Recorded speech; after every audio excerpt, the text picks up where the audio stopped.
Hello everybody, my name is Eric. Today we're going to be looking at this fastest mouse clicker for Windows. Now first of all, I got an email about this and I actually thought it was probably a false positive, and I was quite busy at the time, so I didn't fully dive deep into this. Yesterday, I got a Discord private message about the same thing with quite a bit of evidence, so I thought, okay, we got to take a look at this. This is weird. And it just gets weirder the more I look into this. So what is this? This is a project called the Fastest Mouse Clicker for Windows by the GitHub user Windows 2048. Now, the project comes in multiple flavors. You could either compile it yourself or you could use the Easy Installer. If you proceed to using the Easy Installer, this seems to be where the problems come in. So if we go on over to the Issues tab and look at the closed issues, we notice that this is creating a folder. Now, we get a couple of things about virus issue, which doesn't really matter.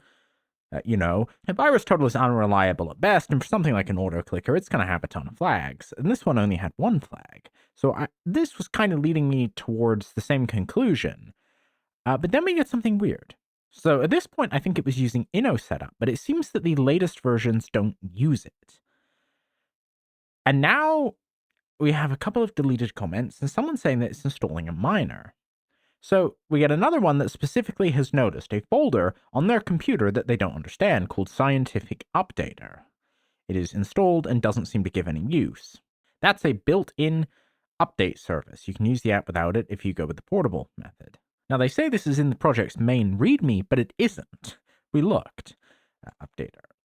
No mention of it. However, when I googled the name, I also found someone complaining about it in this second program called JPEG View Static that apparently is a photo viewer. So what do we find here? Well, at the bottom, we do see additional info. The Windows installer has a built-in updater service that may perform additional scientific tasks. When your CPU is idle with small CPU and internet usage, the program uninstalls clearly. It is not a virus or malware. Now, I'm not sure I agree with that. I think slipping something in, at least on this page, they do disclose it, but on the other, they don't. That is, using your resources is considered malware.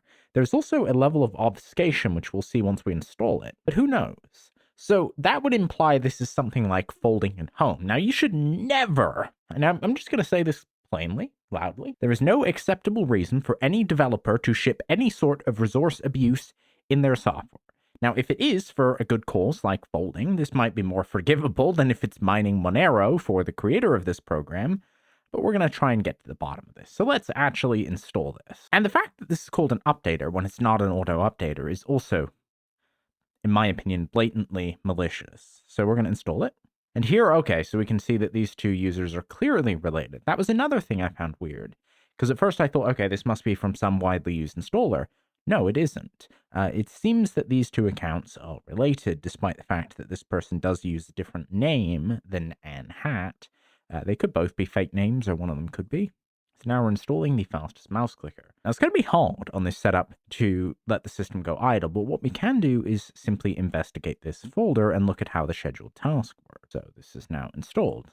So this is the Autoclicker, and the Autoclicker, as far as I can tell, is genuinely clean.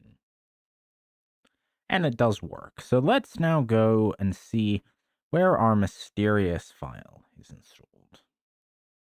Now we can go to Task Scheduler, or my preference is usually sysinternals auto runs because it shows a bit more stuff. But we'll go to Task Scheduler and we can see pretty quickly in our local app data, I have found the folder. So we get Scientific Updater, and then there's a 1 in there, install config, unrel.dll, and then a qmq.rel that I believe is password protected, but there is an easy fix for that. I believe the file's in the DLL. So let's open up Binary Ninja and take a look. As far as I can tell, these unrel DLLs are completely legitimate. I can't figure out why the scheduled task didn't install for me.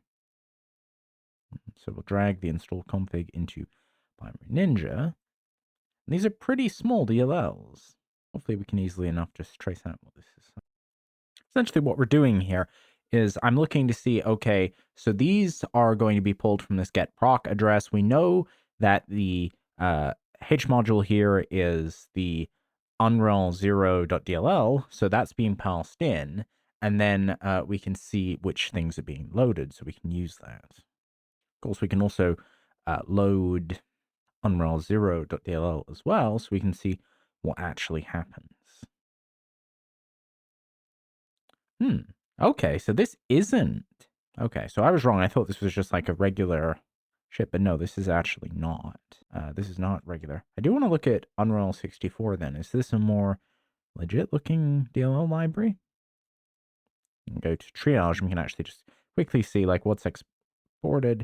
If it's not exporting much, that's usually a red flag.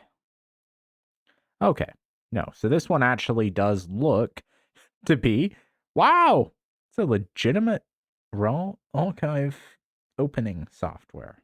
So this is kind of just a wrapper. Oh, and we've got anti-debug, which is another thing that every piece of legitimate software does, you know. And then we can see the same pattern that we saw in the other one. So we know this function is rar open archive ex. So here's kind of the core loop. So unrar on install 2 will lead into this. So it checks if that is in the directory, then it checks if that is successful. Now the extract rel function will take and path name, works its way through here. But what we're interested in is the password for the archive, which I haven't found in here yet. So I'm going to try some dynamic analysis. So to debug a DLL in x64 debug, you put path in, you put run DLL32 in. This is 64-bit, so we don't have to, but if it was 32-bit, we'd use syswow version, and then we put the function that we want to run. And now we've got run DLL set up, so when we restart this, instead of throwing run DLL error, of course it's going to terminate instantly, but we can fix that. Yeah, so now we can, we end up paused into DLL main. There are many ways we could have found the entry point, but what I ended up doing was, because I know one of the first things it does is call is debugger attached, so I hooked that by putting a breakpoint on it. Then I went back to what that returned to, and then I found what looked like the start of the function and just added a comment saying this was the entry. And then I spent quite a bit of time trying to figure out the anti-analysis, because the program keeps dying at the moment I run it, but suddenly I notice it's not just this debug. In the same if statement, there's also a reference to another function. So that's probably our magic. Okay, and I cracked the anti-analysis. So what we have going on here basically is these checks, which set these registers, and then these registers are checked here. So we can actually look and see. So RSI, let's see what's in RSI, is this value. And what's in RX? Now we're just going to jump back up. Okay. Now, as you can tell, those are not going to return equal. What do you think happens if I change it? Let's find out.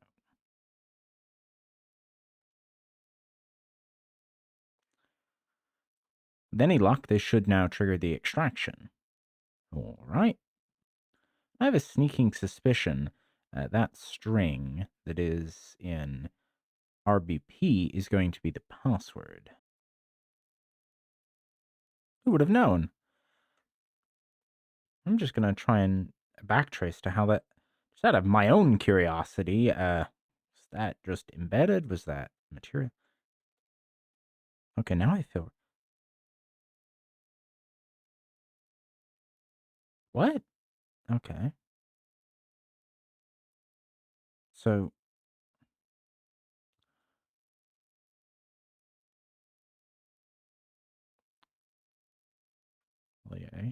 So it's sent as the fourth argument to extract rel. Doug, am I getting trolled? Oh, what? Okay. Okay. For a second, I was feeling really, really stupid. But somehow... Okay, I'm going to have to look into that. So it seems like the disassembler made in this case, a crucial mistake. And I should have checked the disassembly, to be fair. It's not purely the disassembler's fault. Missed an argument to the function that contained the password. Oh, well, at least I beat the anti-analysis. So yeah, so While I can't confirm exactly, I'm not going to go through and confirm exactly what these anti-analysis checks do. Uh, Given this is going to print numbers, I believe what this is doing is checking the address that calls into this function category, and through that, it's able to determine that it was called by runDLL rather than by the legitimate function. But at this point, it doesn't matter. So I'm going to dump this and also back it up, and then we can start analyzing the real payload. If you were keeping score, I would say we've gone from like suspicious AF to, yeah, this is totally malware. But we are going to, of course, have to check what the real. Okay, so the ultimate result is this QMQ folder. And we have a few copies of this. I am actually just going to create a zipped one as well and back that up just in case anything happens. Now, if we go back, we can see the order that we can actually go here and we can see how this malware is actually run. So first of all, the build command is run. Then when the build command finishes, the clean command is run. And then when the clean command finishes, the run command is run. Now I'm curious what the clean command does. We're going to download VS Code. I thought I'd actually added that to my VM template, but it looks like I haven't. So that we can more easily browse through. Because for some reason, they're shipping the next stage of the payload in source code, which is both baffling from a legitimate software and malware perspective. Why would you ever do that? I mean, you could make completely unreadable source code, but you could also obfuscate a compiled binary. So neither of those makes much sense. And we can also see the Unreal 64 DLL is in here. I'm just curious if that's the real one or not. And I don't even see, because if the ultimate compiled file is detected, that should, this whole thing just seems really jank. We're going to throw this onto VirusTotal. There are no detections, and it is the legit Unreal library. Fair enough. Now, while we're waiting for this, I did just want to call something out, and this was actually when I was doing a Claude analysis of this source code that it flagged, and I agree this is really weird. So when we go into Autoclicker dialogues.cpp, there's something that looks very C2y. Module name, to do.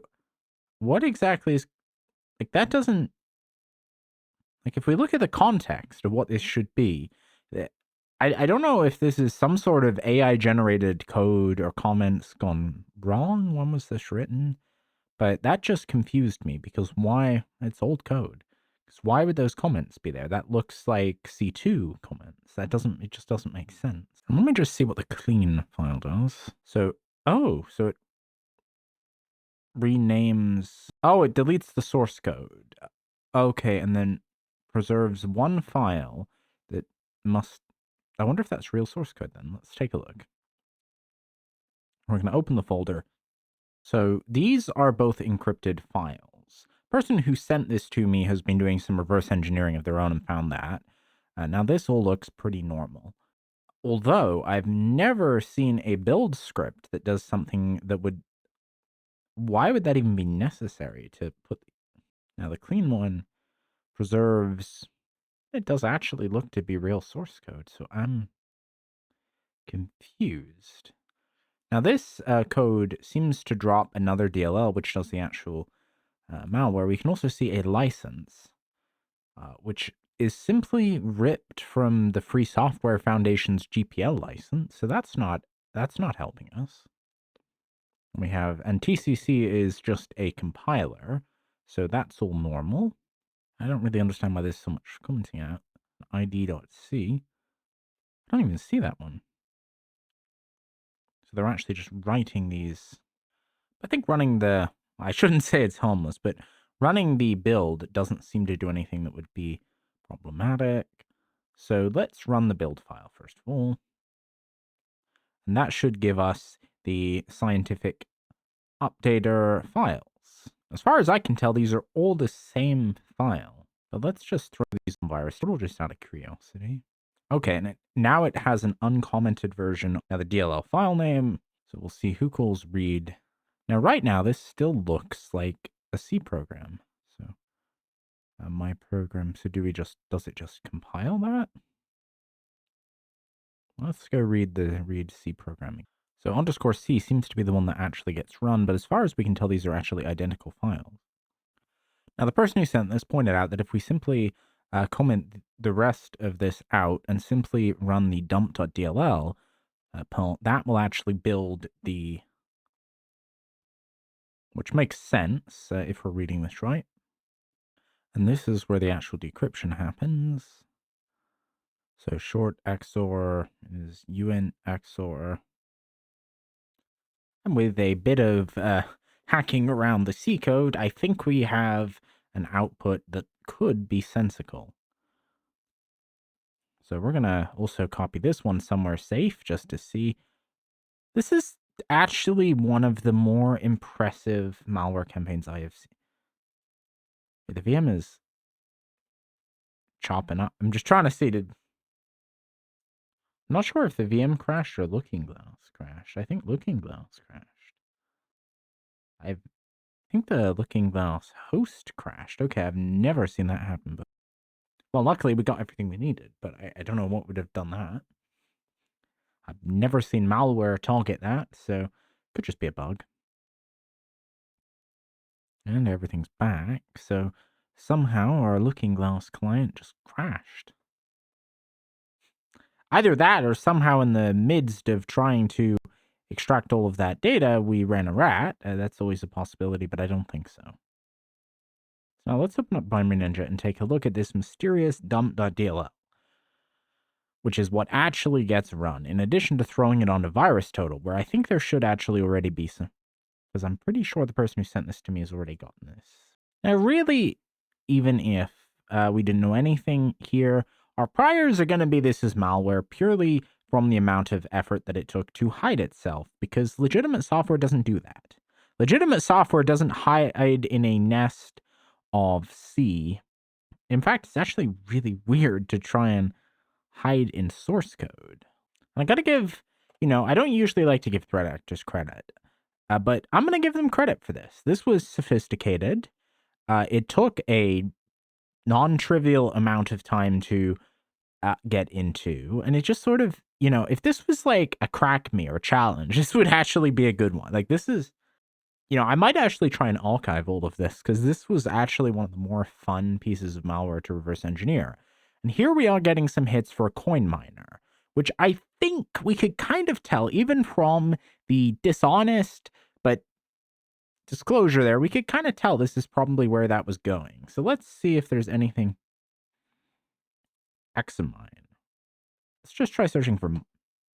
I'm just going to look at auto runs again because it seems like this level of the payload does have some persistence. I'm not sure if we actually ran it or not. Of course, just like all of these others, it has multiple win mains that do different things. And here we have something that could look like C2 activity or some sort of activity. I'm going to guess this is actually connecting to a mining pool, but we're going to check what those IPs are doing. And also try Googling these strings. I saw that OSD Manuser from someone, the person who was sending some of this to me. Oh, that's interesting. Unknown files collection. Let's take a look at these IP addresses. Because oftentimes mining related stuff, 185.141.216.185. So I did just try running this DLL on a sandbox. I ran all entries manually with WinDLL and that didn't work. So I'm going to try some other techniques. I've now actually spawned a codex instance, which is also going to try and dig through this DLL because there's just nests of functions. So it'd be very difficult to find it manually. We have a lot of these data variables that are getting initialized to nothing. But I'm not seeing how they're, I'm not seeing a function to set them. I'm just seeing getters. So that's a bit weird. Now, here is the function that pulls that. Let's just see, does it pulse many things or just one? It seems to only pulse. I wonder if these mystery files have anything to do with it. Now, the first file has a very, this is a small file. We can open this one up in VS Code. This could be base64 or something encoded, like a lot of encrypted data is going to be base64 because that makes it ASCII. But we can see, yeah, there's probably something that's happened to that. And then whatever's going on in here. Oh, and that's another indication that there's mining going on here. But so there's an exe But this is clearly not an exe initially. It does something with that and something with that. That's why it didn't work in the sandbox. So I'm actually going to make a 7z with all the files it should need, and then we're going to try it again. And, oh, how did it... Okay, I feel kind of... Okay, so I missed that. I just saw the codex report finish, and it pointed out that, oh, there's also an xmrig.exe in here. So there is no... This is not scientific computing. Let's be clear. This is not folding at home. This is using your computer's resources to mine Monero for the developer's benefits and lying about it. So, okay.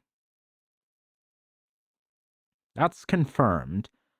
But there's more weirdness. It also has functionality to download malware, but I'm going to guess xmrig is actually what's in that obfuscated file.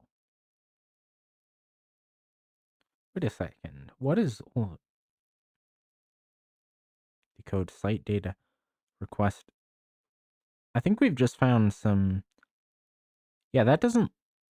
I don't think that's generic.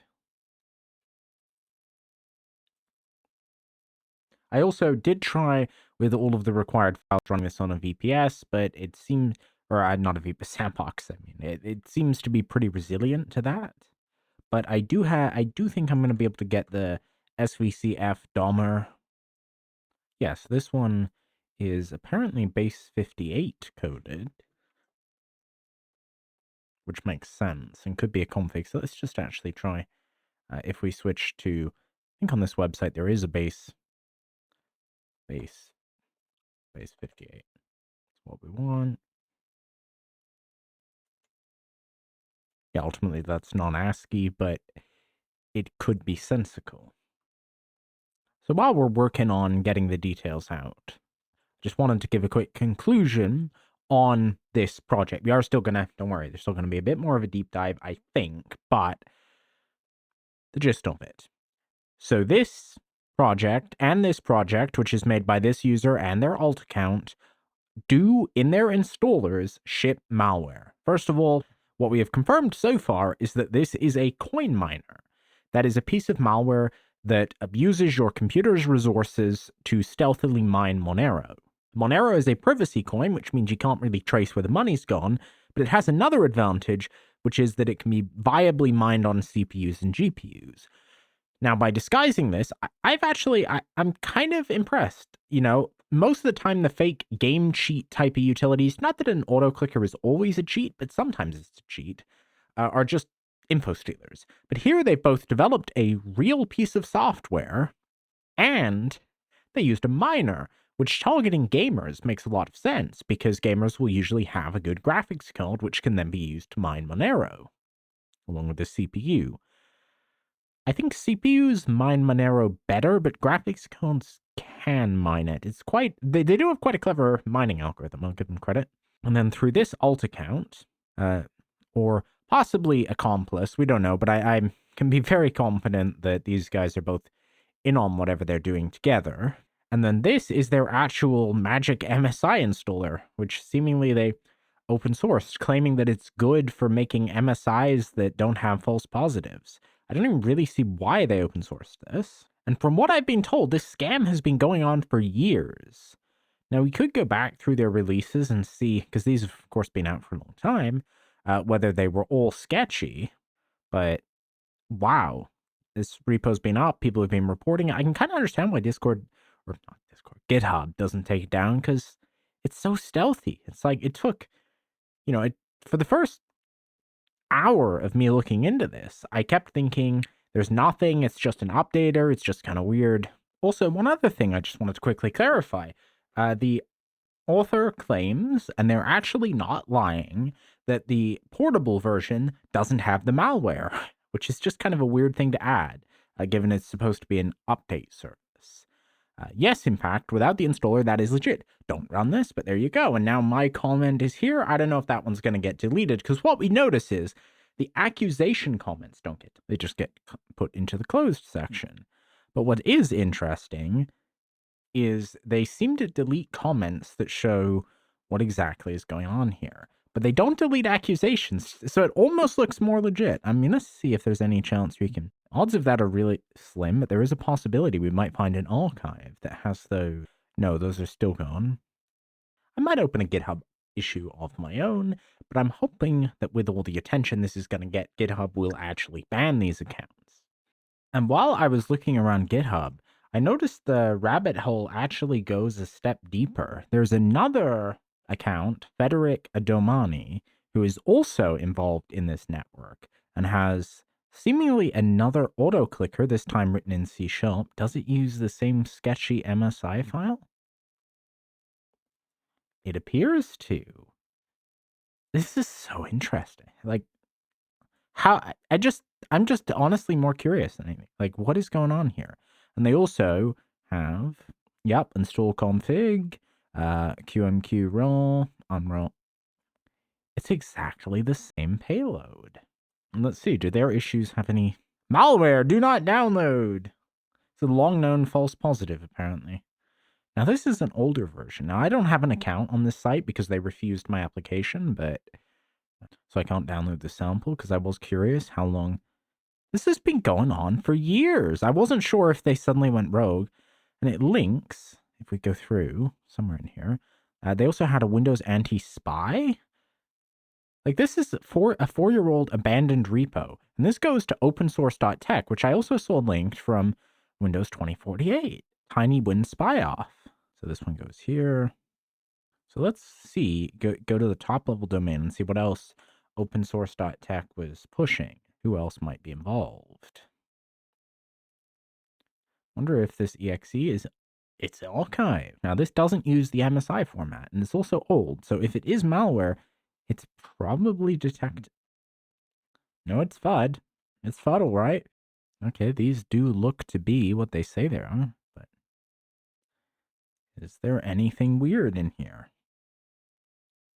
Nothing I can see in a few seconds. Then we have a Sudoku solver from 2018. That one's got a few flags.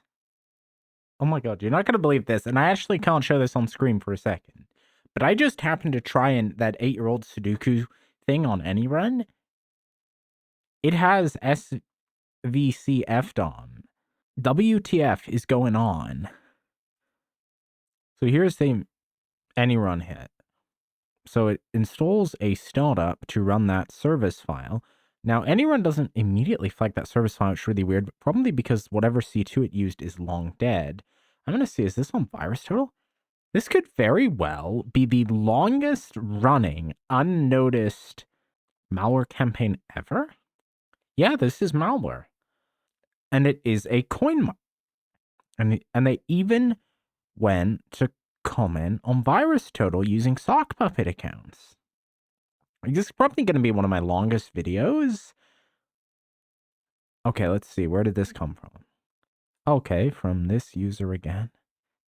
Like, I don't know. if I had a face cam right now, you see like my jaw is dropping.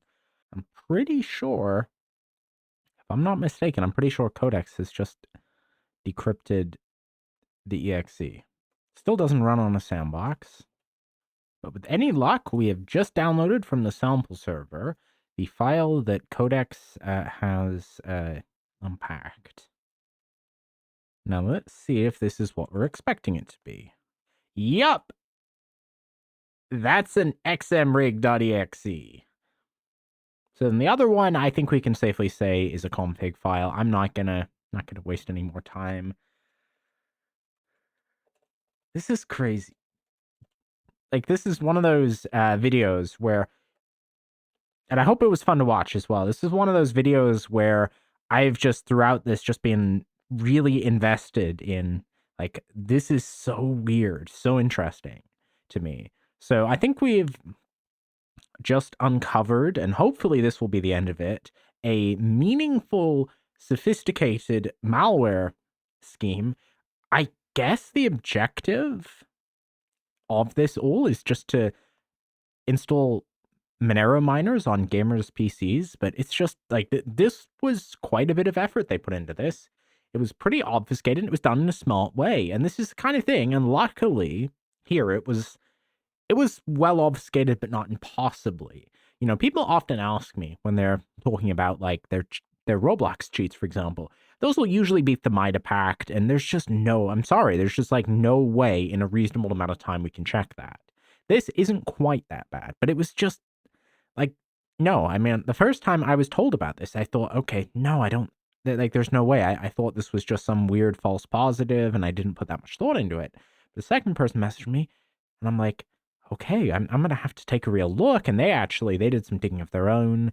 Yikes. That's honestly all I can say. Thank you so much for watching. Let me know what you thought about this in the comments below. And if you've used anything from any of these GitHub accounts, delete them immediately. Remove any of the persistency. I wouldn't say you have to reinstall Windows, and it seems to be limited to Monero mining, but I'm not 100% confident because it seems like one of those could just be downloading more malware. Crazy. So for me for now, bye.